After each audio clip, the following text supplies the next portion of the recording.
ಓಂ ಶಾಂತಿ. ವಾಣಿ date 4/3/2025. ಪ್ರಾತಃ ಮುರಳಿ. ಓಂ ಶಾಂತಿ. ಬಾಬ್ದಾದ. ಮಧುಬನ.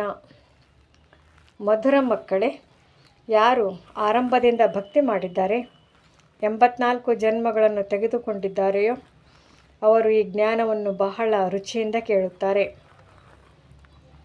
ಸನ್ನೆಯಿಂದಲೇ ತಿಳಿದುಕೊಳ್ಳುತ್ತಾರೆ.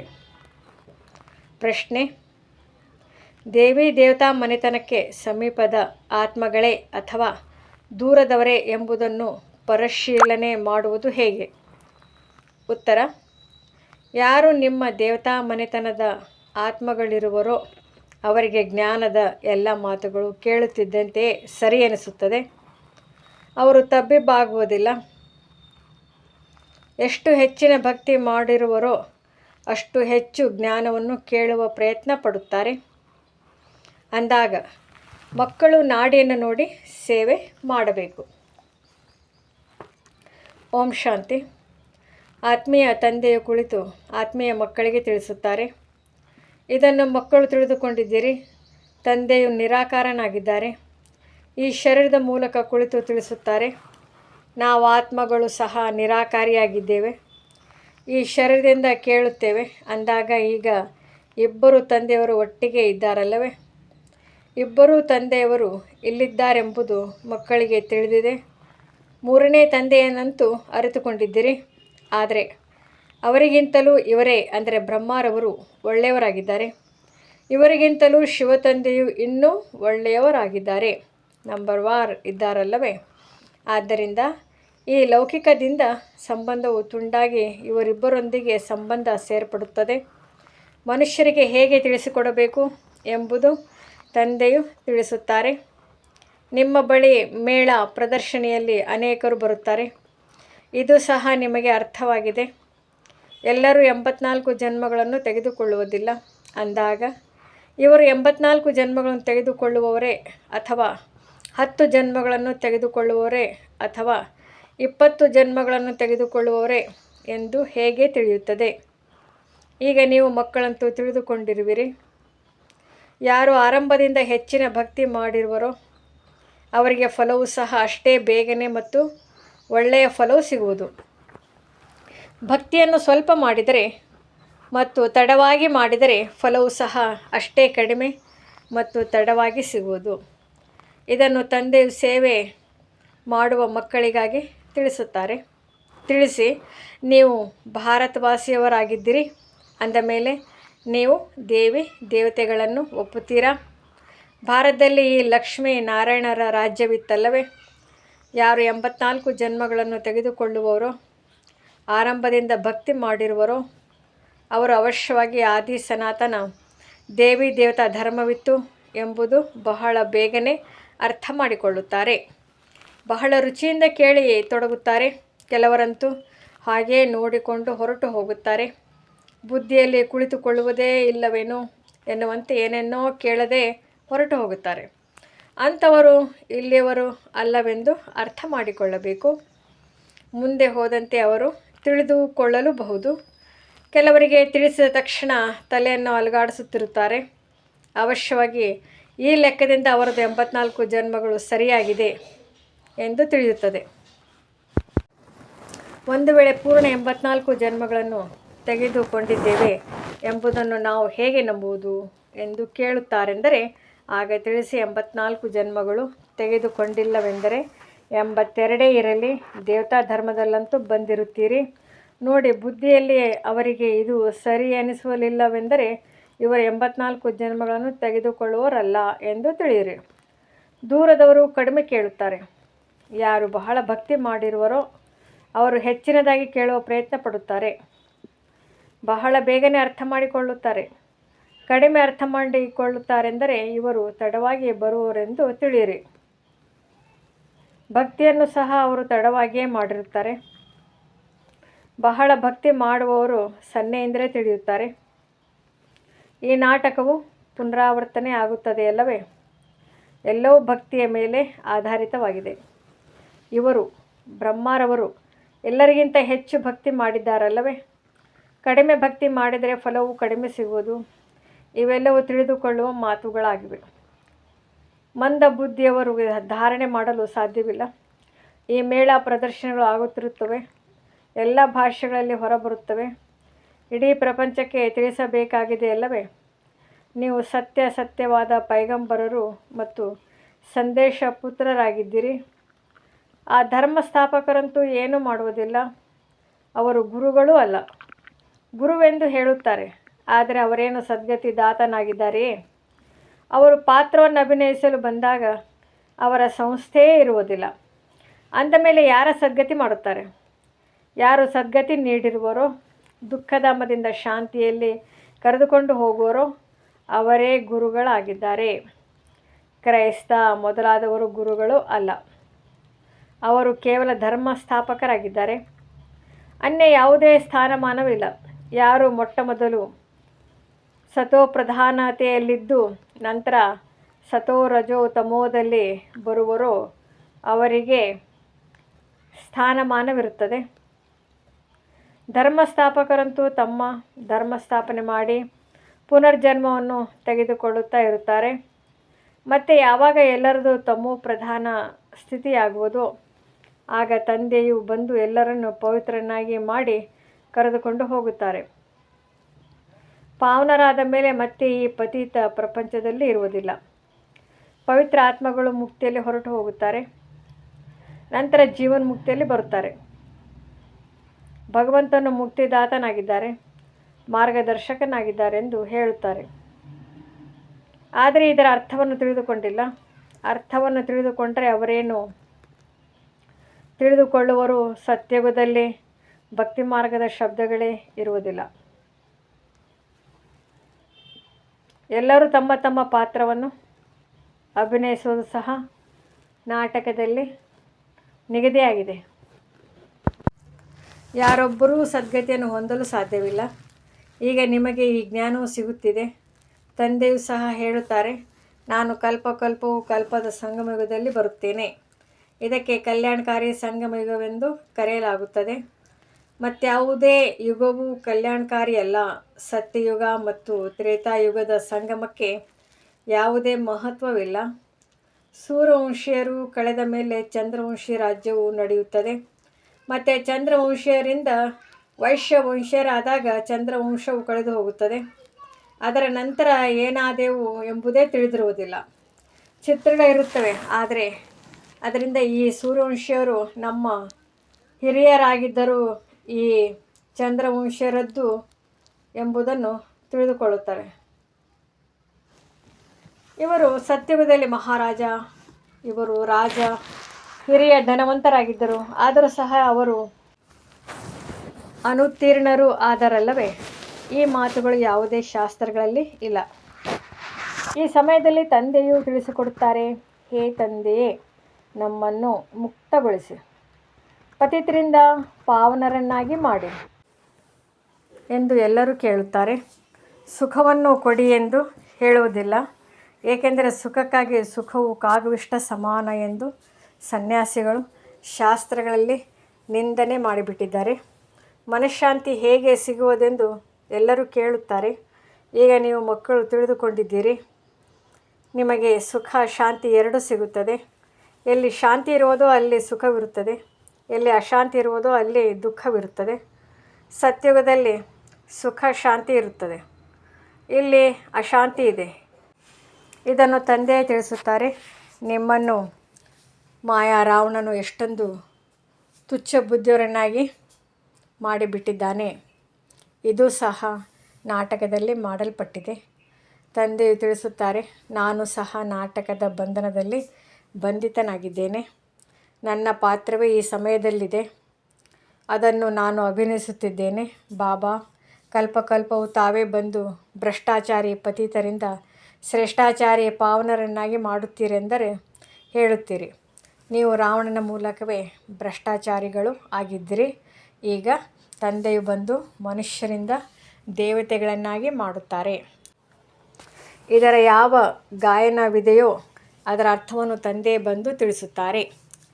ಆ ಸಿಖ್ಖರು ಸಹ ತಿಳಿದುಕೊಂಡಿಲ್ಲ. ಅಕಾಲ ಸಿಂಹಾಸನದ ಮೇಲೆ ಕುಳಿತುಕೊಳ್ಳುತ್ತಾರೆ, ಆದರೆ ಅರ್ಥವೇನನ್ನೂ ತಿಳಿದುಕೊಂಡಿಲ್ಲ. ತಂದೆಯು ನಿಮಗೆ ಇದರ ಅರ್ಥವನ್ನು ತಿಳಿಸಿದ್ದಾರೆ. ಆತ್ಮಗಳು ಅಕಾಲ ಮೂರ್ತರಾಗಿದ್ದೀರಿ. ಆತ್ಮಕ್ಕೆ ಈ ಶರೀರವು ರಥವಾಗಿದೆ. ಇದರ ಮೇಲೆ ಅಕಾಲ ಅರ್ಥಾತ್ ಯಾವುದನ್ನು ಕಾಲವು ಕಬಳಿಸೋದಿಲ್ಲವೋ ಅಂತಹ ಆತ್ಮವು ವಿರಾಜಮಾನವಾಗಿದೆ. ಸತ್ಯುಗದಲ್ಲಿ ನಿಮ್ಮನ್ನು ಕಾಲವು ಅಂದರೆ ಮೃತ್ಯುವು ಕಬಳಿಸುವುದಿಲ್ಲ. ಎಂದಿಗೂ ಅಕಾಲ ಮೃತ್ಯು ಆಗುವುದಿಲ್ಲ. ಅದು ಅಮರಲೋಕವಾಗಿದೆ. ಇದು ಮೃತ್ಯುಲೋಕವಾಗಿದೆ. ಅಮರಲೋಕ ಮೃತ್ಯುಲೋಕದ ಅರ್ಥವನ್ನು ಯಾರೂ ತಿಳಿದುಕೊಂಡಿಲ್ಲ. ತಂದೆಯು ತಿಳಿಸುತ್ತಾರೆ, ನಾನು ನಿಮಗೆ ಬಹಳಷ್ಟು ಸಹಜ ಮಾತನ್ನು ತಿಳಿಸುತ್ತೇನೆ. ಕೇವಲ ನನ್ನೊಬ್ಬನನ್ನೇ ನೆನಪು ಮಾಡಿ, ಅದರಿಂದ ನೀವು ಪಾವನರು ಆಗಿಬಿಡುತ್ತೀರಿ. ಪತಿತ ಪಾವನ ಎಂದು ಸಾಧು ಸಂತರು ಸಹ ಹಾಡುತ್ತಾರೆ. ಪತಿತ ಪಾವನ ತಂದೆಯನ್ನು ಕರೆಯುತ್ತಾರೆ. ನೀವು ಎಲ್ಲಿಯಾದರೂ ಹೋಗಿ ಅಲ್ಲಿ ಪತಿತ ಪಾವನ ಎಂದು ಅವಶ್ಯವಾಗಿ ಹೇಳುತ್ತಾರೆ. ಸತ್ಯವನ್ನೆಂದೂ ಮುಚ್ಚಿಡಲು ಸಾಧ್ಯವಿಲ್ಲ. ನೀವು ಈಗ ತಿಳಿದುಕೊಂಡಿದ್ದೀರಿ.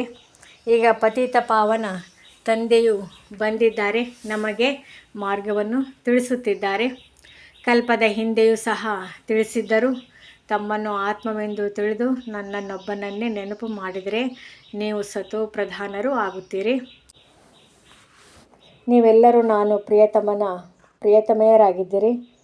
ಆ ಲೌಕಿಕ ಪ್ರಿಯತಮ ಪ್ರಿಯತಮೆಯರು ಕೇವಲ ಒಂದು ಜನ್ಮಕ್ಕಾಗಿಯೇ ಇರುತ್ತಾರೆ. ಆದರೆ ನೀವು ಜನ್ಮ ಜನ್ಮಾಂತರದ ಪ್ರಿಯತಮೆಯರಾಗಿದ್ದೀರಿ. ಹೇ ಪ್ರಭು ಎಂದು ನೆನಪು ಮಾಡುತ್ತಾ ಬಂದಿದ್ದೀರಿ. ನೀಡುವವರು ಒಬ್ಬರೇ ತಂದೆ ಅಲ್ಲವೇ? ಮಕ್ಕಳು ಎಲ್ಲವನ್ನೂ ತಂದೆಯಿಂದಲೇ ಕೇಳುತ್ತಾರೆ. ಆತ್ಮವು ದುಃಖಿಯಾದಾಗಲೂ ತಂದೆಯನ್ನೇ ನೆನಪು ಮಾಡುತ್ತಾರೆ. ಸುಖದಲ್ಲಿ ಯಾರೂ ನೆನಪು ಮಾಡುವುದಿಲ್ಲ. ಬಾಬಾ ಬಂದು ಸದ್ಗತಿಯನ್ನು ಕೊಡಿ ಎಂದು ದುಃಖದಲ್ಲಿಯೇ ನೆನಪು ಮಾಡುತ್ತಾರೆ. ಹೇಗೆ ಗುರುಗಳ ಬಳಿ ನಮಗೆ ಮಕ್ಕಳನ್ನು ದಯಪಾಲಿಸಿ ಎಂದು ಹೇಳುತ್ತಾರೆ. ಒಳ್ಳೆಯದು. ಮಗುವಾಯಿತೆಂದರೆ ಬಹಳ ಖುಷಿಯಾಗುವರು. ಮಕ್ಕಳಾಗಲಿಲ್ಲವೆಂದರೆ ಇದು ಈಶ್ವರನ ಇಚ್ಛೆ ಎಂದು ಹೇಳುತ್ತಾರೆ. ಡ್ರಾಮಾವನ್ನು ಅವರು ಅರಿತುಕೊಂಡೇ ಇಲ್ಲ. ಒಂದು ವೇಳೆ ಅವರು ಡ್ರಾಮಾವೆಂದು ಹೇಳದೆ ಆದರೆ ಮತ್ತೆಲ್ಲವೂ ಅರ್ಥವಾಗಬೇಕು. ನೀವು ಡ್ರಾಮಾವನ್ನು ಚೆನ್ನಾಗಿ ಅರಿತುಕೊಂಡಿದ್ದೀರಿ. ಮತ್ಯಾರೂ ಅರಿತುಕೊಂಡಿಲ್ಲ. ಇದು ಯಾವುದೇ ಶಾಸ್ತ್ರಗಳಲ್ಲಿಯೂ ಇಲ್ಲ. ಡ್ರಾಮಾವೆಂದರೆ ಡ್ರಾಮಾ. ಅದರ ಆದಿ ಮಧ್ಯ ಅಂತ್ಯದ ಬಗ್ಗೆ ತಿಳಿದಿರಬೇಕು. ತಂದೆ ತಿಳಿಸುತ್ತಾರೆ, ನಾನು ಪ್ರತಿ 5,000 ವರ್ಷಗಳ ನಂತರ ಬರುತ್ತೇನೆ. ಈ 4 ಯುಗಗಳು ಸರಿ ಸಮಾನ ಆಗಿದೆ. ಸ್ವಾಸ್ತಿಕ್ ಚಿತ್ರಕ್ಕೆ ಬಹಳ ಮಹತ್ವಿಕೆ ಇದೆ ಅಲ್ಲವೇ? ಖಾತೆಯಲ್ಲಿಯೂ ಸಹ ಈ ಸ್ವಾಸ್ತಿಕ್ ಚಿತ್ರವನ್ನು ಬಿಡಿಸುತ್ತಾರೆ. ಇದು ಸಹ ಖಾತೆಯಾಗಿದೆ ಅಲ್ಲವೇ? ನಮ್ಮದು ಲಾಭವು ಹೇಗಾಗುತ್ತದೆ ಮತ್ತು ನಷ್ಟವು ಹೇಗಾಗುತ್ತದೆ? ನಷ್ಟವಾಗುತ್ತಾ ಈಗ ಸಂಪೂರ್ಣ ನಷ್ಟವಾಗಿ ಬಿಟ್ಟಿದೆ. ಇದು ಸೋಲು ಗೆಲುವಿನ ಆಟವಾಗಿದೆ. ಹಣ ಮತ್ತು ಆರೋಗ್ಯವಿದ್ದಾಗ ಸುಖವಿರುತ್ತದೆ. ಹಣ ಆರೋಗ್ಯವಿಲ್ಲವೆಂದರೆ ಸುಖವೂ ಇಲ್ಲ. ನಿಮಗೆ ಆರೋಗ್ಯ ಐಶ್ವರ್ಯ ಎರಡನ್ನೂ ಕೊಡುತ್ತೇನೆ. ಆಗ ಸಂತೋಷವೂ ಇದ್ದೇ ಇರುತ್ತದೆ. ಯಾರಾದರೂ ಶರೀರ ಬಿಟ್ಟರೆ ಇಂಥವರು ಸ್ವರ್ಗಸ್ಥರಾದರೆಂದು ಹೇಳುತ್ತಾರೆ. ಆದರೆ ಒಳಗೆ ದುಃಖಿಯಾಗಿರುತ್ತಾರೆ. ಅರೆ, ಇದರಲ್ಲಿ ಇನ್ನೂ ಎಷ್ಟು ಖುಷಿಯಾಗಬೇಕಲ್ಲವೇ? ಅವರು ಆತ್ಮವನ್ನು ಮತ್ತೆ ನರಕದಲ್ಲಿ ಏಕೆ ಕರೆಯುತ್ತೀರಿ? ಏನೂ ತಿಳಿವಳಿಕೆ ಇಲ್ಲ. ಈಗ ತಂದೆಯು ಬಂದು ಇವೆಲ್ಲ ಮಾತುಗಳನ್ನು ತಿಳಿಸುತ್ತಾರೆ. ಬೀಜ ಮತ್ತು ವೃಕ್ಷದ ರಹಸ್ಯವನ್ನು ತಿಳಿಸಿಕೊಡುತ್ತಾರೆ. ಈ ರೀತಿ ವೃಕ್ಷವನ್ನು ಮತ್ಯಾರೂ ಮಾಡಲು ಸಾಧ್ಯವಿಲ್ಲ. ಈ ಚಿತ್ರವನ್ನು ಈ ಬ್ರಹ್ಮರವರು ಮಾಡಲಿಲ್ಲ. ಇವರಿಗೆ ಯಾರೂ ಗುರುವಿರಲಿಲ್ಲ. ಒಂದು ವೇಳೆ ಇವರಿಗೆ ಗುರುವಿದ್ದರೆ ಅನ್ಯ ಶಿಷ್ಯರು ಇರುತ್ತಿದ್ದರಲ್ಲವೇ? ಇವರಿಗೆ ಯಾವುದೋ ಗುರುವು ಕಲಿಸಿದ್ದಾರೆ ಅಥವಾ ಪರಮಾತ್ಮನ ಶಕ್ತಿಯು ಪ್ರವೇಶ ಮಾಡುತ್ತದೆ ಎಂದು ಮನುಷ್ಯರು ತಿಳಿಯುತ್ತಾರೆ. ಅರೆ, ಪರಮಾತ್ಮನು ಪ್ರವೇಶಿಸುತ್ತಾರೆಯೇ ಹೊರತು ಪರಮಾತ್ಮನ ಶಕ್ತಿಯು ಹೇಗೆ ಪ್ರವೇಶ ಮಾಡುತ್ತದೆ? ಪಾಪ ಏನನ್ನೂ ತಿಳಿದುಕೊಂಡಿಲ್ಲ. ಸ್ವಯಂ ತಂದೆಯೇ ತಿಳಿಸುತ್ತಾರೆ, ನಾನು ಸಾಧಾರಣ ವೃದ್ಧನ ತನುವಿನಲ್ಲಿ ಬರುತ್ತೇನೆ. ಬಂದು ನಿಮಗೆ ಓದಿಸುತ್ತೇನೆ ಎಂದು ಹಿಂದೆಯೂ ನಿಮಗೆ ತಿಳಿಸಿದ್ದೇನು? ಇದನ್ನು ಇವರು ಬ್ರಹ್ಮರವರು ಸಹ ಕೇಳುತ್ತಾರೆ. ಗಮನವೆಲ್ಲವೂ ನನ್ನ ಮೇಲಿದೆ. ಇವರೂ ಸಹ ವಿದ್ಯಾರ್ಥಿಯಾಗಿದ್ದಾರೆ. ಇವರು ತಮಗೆ ಮತ್ತೇನು ಹೇಳಿಕೊಳ್ಳುವುದಿಲ್ಲ. ಪ್ರಜಾಪಿತನಾದರೂ ವಿದ್ಯಾರ್ಥಿಯಾಗಿದ್ದಾರೆ. ಭಲೆ ಇವರು ವಿನಾಶವನ್ನು ನೋಡಿದ್ದಾರೆ. ಆದರೆ ಏನೂ ಅರ್ಥವಾಗಲಿಲ್ಲ. ನಿಧಾನವಾಗಿ ಎಲ್ಲವನ್ನು ಅರ್ಥ ಮಾಡಿಕೊಂಡರು. ಹೇಗೆ ನೀವೀಗ ತಿಳಿದುಕೊಳ್ಳುತ್ತಾ ಹೋಗುತ್ತಿದ್ದೀರಿ, ತಂದೆಯು ನಿಮಗೆ ತಿಳಿಸುತ್ತಾರೆ. ಆಗ ಮಧ್ಯದಲ್ಲಿ ಇವರು ಅಂದರೆ ಬ್ರಹ್ಮರವರು ಸಹ ತಿಳಿದುಕೊಳ್ಳುತ್ತಾ ಹೋಗುತ್ತಾರೆ, ಓದುತ್ತಾರೆ. ಪ್ರತಿಯೊಬ್ಬ ವಿದ್ಯಾರ್ಥಿಯು ಓದುವ ಪುರುಷಾರ್ಥ ಮಾಡುತ್ತಾರೆ. ಬ್ರಹ್ಮ, ವಿಷ್ಣು, ಶಂಕರನು ಸೂಕ್ಷ್ಮವತನವಾಸಿಗಳು ಆಗಿದ್ದಾರೆ. ಅವರ ಪಾತ್ರವೇನೆಂಬುದನ್ನು ಯಾರೂ ತಿಳಿದುಕೊಂಡಿಲ್ಲ. ತಂದೆಯು ಪ್ರತಿಯೊಂದು ಮಾತನ್ನು ತಾವಾಗಿಯೇ ತಿಳಿಸುತ್ತಾರೆ. ನೀವು ಯಾವುದೇ ಪ್ರಶ್ನೆಯನ್ನು ಕೇಳುವ ಅವಶ್ಯಕತೆ ಇಲ್ಲ. ಮೇಲೆ ಶಿವಪರಮಾತ್ಮನಿದ್ದಾರೆ,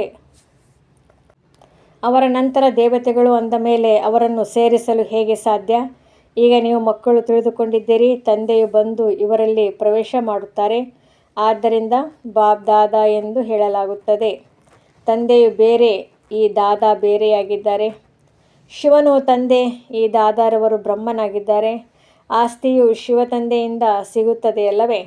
ಬ್ರಹ್ಮನ ಮಕ್ಕಳೇ, ನೀವೆಲ್ಲರೂ ಬ್ರಾಹ್ಮಣರಾದಿರಿ. ನಾಟಕದ ಅನುಸಾರ ತಂದೆಯು ದತ್ತು ಮಾಡಿಕೊಂಡಿದ್ದಾರೆ ತಿಳಿಸುತ್ತಾರೆ.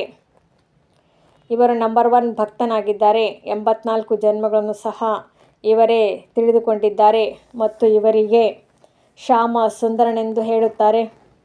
ಸತ್ಯುಗದಲ್ಲಿ ಕೃಷ್ಣನಾಗಿದ್ದಾಗ ಇವರು ಸುಂದರನಾಗಿದ್ದರು. ಈ ಕಲಿಯುಗದಲ್ಲಿ ಶ್ಯಾಮನಾಗಿದ್ದಾರೆ, ಪತಿತನಾಗಿದ್ದಾರಲ್ಲವೇ? ಈಗ ಪುನಃ ಪಾವನರು ಆಗುತ್ತಾರೆ. ನೀವು ಸಹ ಇದೇ ರೀತಿ ಪಾವನರು ಆಗುತ್ತೀರಿ. ಇದು ಕಬ್ಬಿಣದ ಸಮಾನ ಪ್ರಪಂಚ, ಅದು ಚಿನ್ನದ ಸಮಾನ ಪ್ರಪಂಚವಾಗಿದೆ. ಈ ಏಣಿಯು ಚಿತ್ರದ ಬಗ್ಗೆ ಯಾರಿಗೂ ತಿಳಿದಿಲ್ಲ. ಕೊನೆಯಲ್ಲಿ ಯಾರು ಬರುವರೋ ಅವರು 84 ಜನ್ಮಗಳನ್ನು ತೆಗೆದುಕೊಳ್ಳುವುದಿಲ್ಲ. ಅವರು ಅವಶ್ಯವಾಗಿ ಕಡಿಮೆ ಜನ್ಮಗಳನ್ನು ತೆಗೆದುಕೊಳ್ಳುತ್ತಾರೆ. ಅಂದ ಮೇಲೆ ಅವರನ್ನು ಏಣಿಯ ಚಿತ್ರದಲ್ಲಿ ತೋರಿಸಲು ಹೇಗೆ ಸಾಧ್ಯ?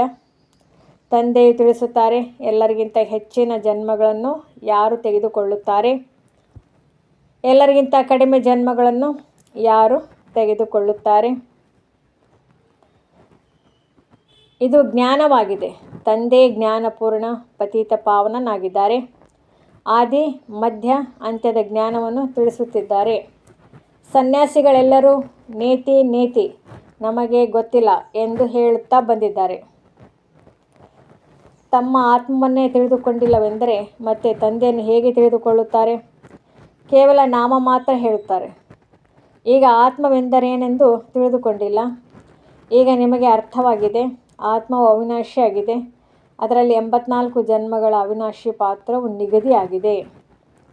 ಇಷ್ಟು ಸೂಕ್ಷ್ಮವಾದ ಆತ್ಮದಲ್ಲಿ ಎಷ್ಟೊಂದು ಪಾತ್ರವು ನಿಗದಿಯಾಗಿದೆ. ಯಾರು ಒಳ್ಳೆಯ ರೀತಿಯಲ್ಲಿ ಕೇಳುತ್ತಾರೆ ಮತ್ತು ತಿಳಿದುಕೊಳ್ಳುತ್ತಾರೆಯೋ ಅವರು ಸಮೀಪದಲ್ಲಿ ಇರುವರೆಂದು ತಿಳಿಯಲಾಗುತ್ತದೆ. ಬುದ್ಧಿಯಲ್ಲಿ ಕುಳಿತುಕೊಳ್ಳಲು ಇಲ್ಲವೆಂದರೆ ಅವರು ತಡವಾಗಿ ಬರುವವರು ಆಗಿರುವರು. ತಿಳಿಸುವ ಸಮಯದಲ್ಲಿ ನಾಡಿ ಪಾತ್ರ ನೋಡಬೇಕಾಗಿದೆ. ತಿಳಿಸುವವರು ಸಹ ನಂಬರ್ವಾರ್ ಇದ್ದಾರಲ್ಲವೇ? ನಿಮ್ಮದು ಇದು ವಿದ್ಯೆಯಾಗಿದೆ. ರಾಜಧಾನಿಯು ಸ್ಥಾಪನೆಯಾಗುತ್ತಿದೆ. ಇದರಲ್ಲಿ ಕೆಲವರು ಶ್ರೇಷ್ಠಾತಿ ಶ್ರೇಷ್ಠ ರಾಜ್ಯ ಪದವಿಯನ್ನು ಪಡೆಯುತ್ತಾರೆ. ಇನ್ನು ಕೆಲವರು ಪ್ರಜೆಗಳಲ್ಲಿ ನೌಕರ್ ಚಾಕರರು ಆಗುತ್ತಾರೆ. ಆದರೆ ವಿಚಿತ್ರವೇನೆಂದರೆ ಸತ್ಯುಗದಲ್ಲಿ ಯಾವುದೇ ದುಃಖವಿರುವುದಿಲ್ಲ. ಅದಕ್ಕೆ ಸುಖಧಾಮ, ಸ್ವರ್ಗವೆಂದು ಕರೆಯಲಾಗುತ್ತದೆ. ಸ್ವರ್ಗವಿತ್ತು, ಅದು ಕಳೆದು ಹೋಗಿದೆ. ಆದ್ದರಿಂದಲೇ ನೆನಪು ಮಾಡುತ್ತಾರಲ್ಲವೇ? ಸ್ವರ್ಗವು ಮೇಲಿರಬೇಕೆಂದು ಮನುಷ್ಯರು ತಿಳಿಯುತ್ತಾರೆ. ದಿಲ್ವಾಡ ಮಂದಿರದಲ್ಲಿ ನಿಮ್ಮ ಸಂಪೂರ್ಣ ನೆನಪಾರ್ಥವಿದೆ. ಆದಿದೇವ ಮತ್ತು ಆದಿದೇವಿ ಹಾಗೂ ಮಕ್ಕಳು ಕೆಳಗೆ ತಪಸ್ಸಿನಲ್ಲಿ ಕುಳಿತಿದ್ದಾರೆ. ಮೇಲೆ ರಾಜಧಾನಿಯು ನಿಂತಿದೆ. ಮನುಷ್ಯರು ಅದನ್ನು ದರ್ಶನ ಮಾಡುತ್ತಾರೆ, ಹಣ ಇಡುತ್ತಾರೆ, ಆದರೆ ಏನನ್ನೂ ತಿಳಿದುಕೊಂಡಿಲ್ಲ. ನೀವು ಮಕ್ಕಳಿಗೆ ಜ್ಞಾನದ 3ನೇ ನೇತ್ರವು ಸಿಕ್ಕಿದೆ. ನೀವು ಎಲ್ಲದಕ್ಕಿಂತ ಮೊದಲನೆಯದಾಗಿ ತಂದೆಯ ಚರಿತ್ರೆಯನ್ನು ತಿಳಿದುಕೊಂಡಿದ್ದೀರಿ. ಅಂದ ಮೇಲೆ ಮತ್ತೇನು ಬೇಕು? ತಂದೆಯನ್ನು ಅರಿತುಕೊಳ್ಳುವುದರಿಂದ ಮತ್ತೆಲ್ಲವೂ ಅರ್ಥವಾಗುತ್ತದೆ. ಅಂದ ಮೇಲೆ ಖುಷಿಯಾಗಬೇಕು, ಏಕೆಂದರೆ ನಿಮಗೆ ತಿಳಿದಿದೆ, ನಾವೀಗ ಹೋಗಿ ಚಿನ್ನದ ಮಹಲುಗಳನ್ನು ಕಟ್ಟುತ್ತೇವೆ. ಅಲ್ಲಿ ರಾಜ್ಯ ಮಾಡುತ್ತೇವೆ. ಈ ಆತ್ಮಿಕ ಜ್ಞಾನವನ್ನು ಆತ್ಮಿಕ ತಂದೆಯೇ ಕೊಡುತ್ತಾರೆಂದು ಸೇವಾಧಾರಿ ಮಕ್ಕಳ ಬುದ್ಧಿಯಲ್ಲಿ ಇರುತ್ತದೆ. ಆತ್ಮಗಳ ತಂದೆಯನ್ನೇ ಪಾರಲೌಕಿಕ ತಂದೆ ಎಂದು ಹೇಳಲಾಗುತ್ತದೆ. ಅವರೇ ಸದ್ಗತಿದಾತನಾಗಿದ್ದಾರೆ. ಸುಖ ಶಾಂತಿಯ ಆಸ್ತಿಯನ್ನು ಕೊಡುತ್ತಾರೆ. ನೀವು ತಿಳಿಸಿಕೊಡಬಹುದು. ಈ ಏಣಿಯು ಭಾರತವಾಸಿಗಳಿಗಾಗಿ ಮಾಡಲ್ಪಟ್ಟಿದೆ. ಭಾರತವಾಸಿಗಳೇ 84 ಜನ್ಮಗಳನ್ನು ತೆಗೆದುಕೊಳ್ಳುತ್ತಾರೆ. ನೀವು ಅರ್ಧದಲ್ಲಿಯೇ ಬರುತ್ತೀರಿ ಅಂದ ಮೇಲೆ ನೀವು 84 ಜನ್ಮಗಳನ್ನು ತೆಗೆದುಕೊಳ್ಳಲು ಹೇಗೆ ಸಾಧ್ಯ? ಎಲ್ಲರಿಗಿಂತ ಹೆಚ್ಚಿನ ಜನ್ಮಗಳನ್ನು ನಾವೇ ತೆಗೆದುಕೊಳ್ಳುತ್ತೇವೆ. ಇವು ಬಹಳ ತಿಳಿದುಕೊಳ್ಳುವ ಮಾತಾಗಿದೆ. ಮುಖ್ಯ ಮಾತೇನೆಂದರೆ ಪತಿತರಿಂದ ಪಾವನರಾಗಲು ಬುದ್ಧಿಯೋಗವನ್ನು ಜೋಡಿಸಬೇಕಾಗಿದೆ. ಪಾವನರಾಗುವ ಪ್ರತಿಜ್ಞೆ ಮಾಡಿ ನಂತರ ಒಂದು ವೇಳೆ ಪತಿತರಾಗುತ್ತೀರೆಂದರೆ ಮೂಳೆಗಳು ಒಮ್ಮೆಲೆ ಪುಡಿಯಾಗುತ್ತವೆ. ಹೇಗೆ 5 ಅಂತಸ್ತಿನ ಮಹಡಿಯಿಂದ ಬಿದ್ದಂತಾಗುತ್ತದೆ. ಬುದ್ಧಿಯೇ ಮಲಿನವಾಗಿ ಬಿಡುತ್ತದೆ. ಮನಸ್ಸು ತಿನ್ನುತ್ತಿರುತ್ತದೆ. ಮುಖದಿಂದ ಏನು ಹೇಳುವುದಿಲ್ಲ. ಆದ್ದರಿಂದ ಬಹಳ ಎಚ್ಚರಿಕೆಯಿಂದಿರಿ ಎಂದು ತಂದೆಯು ತಿಳಿಸುತ್ತಾರೆ. ಒಳ್ಳೆಯದು. ಮಧುರಾತಿ ಮಧುರ ಅಗಲಿ ಹೋಗಿ ಮರಳಿ ಸಿಕ್ಕಿರುವಂತಹ ಮಕ್ಕಳಿಗೆ ಮಾತ್ಪಿತಾ ಬಾಬ್ದಾದಾರವರ ನೆನಪು, ಪ್ರೀತಿ ಹಾಗೂ ನಮಸ್ತೆ. ಆತ್ಮೀಯ ಮಕ್ಕಳಿಗೆ ಆತ್ಮಿಕ ತಂದೆಯ ನಮಸ್ತೆ. ಆತ್ಮಿಕ ತಂದೆಯಿಂದ ಆತ್ಮಿಕ ಮಕ್ಕಳಿಗೆ ನಮಸ್ತೆ. ಧಾರಣೆಗಾಗಿ ಮುಖ್ಯ ಸಾರ. ಮೊದಲನೇದು, ಈ ನಾಟಕವನ್ನು ಯಥಾರ್ಥ ರೀತಿಯಲ್ಲಿ ಅರಿತುಕೊಂಡು ಮಾಯೆಯ ಬಂಧನಗಳಿಂದ ಮುಕ್ತರಾಗಬೇಕಾಗಿದೆ. ಸ್ವಯಂವನ್ನು ಅಕಾಲ ಮೂರ್ತ ಆತ್ಮ ಎಂದು ತಿಳಿದು ತಂದೆಯನ್ನು ನೆನಪು ಮಾಡಿ ಪಾವನರು ಆಗಬೇಕಾಗಿದೆ. ಎರಡನೇದು, ಸತ್ಯವಾದ ಪೈಗಂಬರರು ಮತ್ತು ಸಂದೇಶ ಪುತ್ರರಾಗಿ ಎಲ್ಲರಿಗೂ ಶಾಂತಿಧಾಮ, ಸುಖಧಾಮ ಮಾರ್ಗವನ್ನು ತಿಳಿಸಬೇಕಾಗಿದೆ. ಈ ಕಲ್ಯಾಣಕಾರಿ ಸಂಗಮಯುಗದಲ್ಲಿ ಎಲ್ಲ ಆತ್ಮಗಳ ಕಲ್ಯಾಣ ಮಾಡಬೇಕಾಗಿದೆ. ವರದಾನ: ತಂದೆ ಮತ್ತು ಸೇವೆಯ ಸ್ಮೃತಿಯಿಂದ ಏಕರಸ ಸ್ಥಿತಿಯ ಅನುಭವ ಮಾಡುವಂತಹ ಸರ್ವ ಆಕರ್ಷಣ ಮೂರ್ತಿ ಭವ. ಹೇಗೆ ಸೇವಕನಿಗೆ ಸದಾ ಸೇವೆ ಮತ್ತು ಮಾಸ್ಟರ್ನ ನೆನಪಿರುತ್ತದೆ, ಹಾಗೆ ವಿಶ್ವಸೇವಕ ಸತ್ಯ ಸೇವಾದಾರಿ ಮಕ್ಕಳಿಗೂ ಸಹ ತಂದೆ ಮತ್ತು ಸೇವೆ ವಿನಃ ಯಾವುದೂ ನೆನಪು ಇರುವುದಿಲ್ಲ. ಇದರಿಂದಲೇ ಏಕರಸ ಸ್ಥಿತಿಯಲ್ಲಿರುವ ಅನುಭವವಾಗುತ್ತದೆ. ಅವರಿಗೆ ಒಬ್ಬ ತಂದೆಯ ರಸದ ವಿನಃ ಬೇರೆಲ್ಲ ರಸ ನೀರಸವೆನಿಸುತ್ತದೆ. ಒಬ್ಬ ತಂದೆಯ ರಸದ ಅನುಭವವಾಗುವ ಕಾರಣ ಎಲ್ಲೂ ಸಹ ಆಕರ್ಷಣೆಯಾಗಲು ಸಾಧ್ಯವಿಲ್ಲ. ಈ ಏಕರಸ ಸ್ಥಿತಿಯ ತೀವ್ರ ಪುರುಷಾರ್ಥವೇ ಸರ್ವ ಆಕರ್ಷಣೆಗಳಿಂದ ಮುಕ್ತರನ್ನಾಗಿ ಮಾಡುತ್ತದೆ. ಇದೇ ಶ್ರೇಷ್ಠ ಗುರಿಯಾಗಿದೆ. ಸ್ಲೋಗನ್: ನಾಜೂಕಾದ ಪರಿಸ್ಥಿತಿಗಳಲ್ಲಿ ಪೇಪರ್ನಲ್ಲಿ ಪಾಸ್ ಆಗಬೇಕಾದ್ರೆ ನಿಮ್ಮ ದೃಷ್ಟಿಯನ್ನು ಶಕ್ತಿಶಾಲಿಯನ್ನಾಗಿ ಮಾಡಿಕೊಳ್ಳಿ.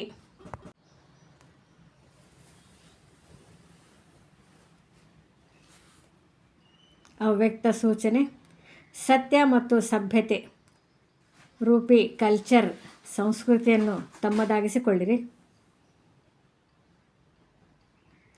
ಯಾವಾಗ ಯಾವುದೇ ಅಸತ್ಯ ಮಾತನ್ನು ನೋಡುತ್ತೀರಿ ಎಂದರೆ, ಕೇಳುತ್ತೀರಿ ಎಂದರೆ ಅಸತ್ಯ ವಾಯುಮಂಡಲವನ್ನು ಹರಡಬೇಡಿ. ಕೆಲವರು ಹೇಳುತ್ತಾರೆ, ಇದು ಪಾಪಕರ್ಮವಾಗಿದೆ ಅಲ್ಲವೇ? ಪಾಪಕರ್ಮವನ್ನು ನೋಡಲು ಆಗುವುದಿಲ್ಲ. ಆದರೆ ವಾಯುಮಂಡಲದಲ್ಲಿ ಅಸತ್ಯತೆಯ ಮಾತನ್ನು ಹರಡಿಸುವುದು, ಇದು ಸಹ ಪಾಪವಾಗಿದೆ. ಲೌಕಿಕ ಪರಿವಾರದಲ್ಲಿಯೂ ಸಹ ಒಂದು ವೇಳೆ ಯಾವುದೇ ಇಂತಹ ಮಾತನ್ನು ನೋಡುತ್ತೀರಿ, ಕೇಳುತ್ತೀರಿ ಎಂದರೆ ಅದನ್ನು ಹರಡುವುದಿಲ್ಲ. ಕಿವಿಗಳು ಕೇಳಿದವು ಹಾಗೂ ಹೃದಯ ಬಚ್ಚಿಟ್ಟಿತು. ಒಂದು ವೇಳೆ ಯಾರೇ ವ್ಯರ್ಥ ಮಾತುಗಳನ್ನು ಹರಡಿಸುತ್ತಾರೆ ಎಂದರೆ ಈ ಚಿಕ್ಕ ಚಿಕ್ಕ ಮಾತುಗಳು ಹಾರುವ ಕಲೆಯ ಅನುಭವವನ್ನು ಸಮಾಪ್ತಿ ಮಾಡಿಬಿಡುತ್ತದೆ. ಆದ್ದರಿಂದ ಈ ಕರ್ಮದ ಗುಹೆ ಗತಿಯನ್ನು ತಿಳಿದುಕೊಂಡು ಯಥಾರ್ಥ ರೀತಿಯಲ್ಲಿ ಸತ್ಯತೆಯ ಶಕ್ತಿಯನ್ನು ಧಾರಣೆ ಮಾಡಿ.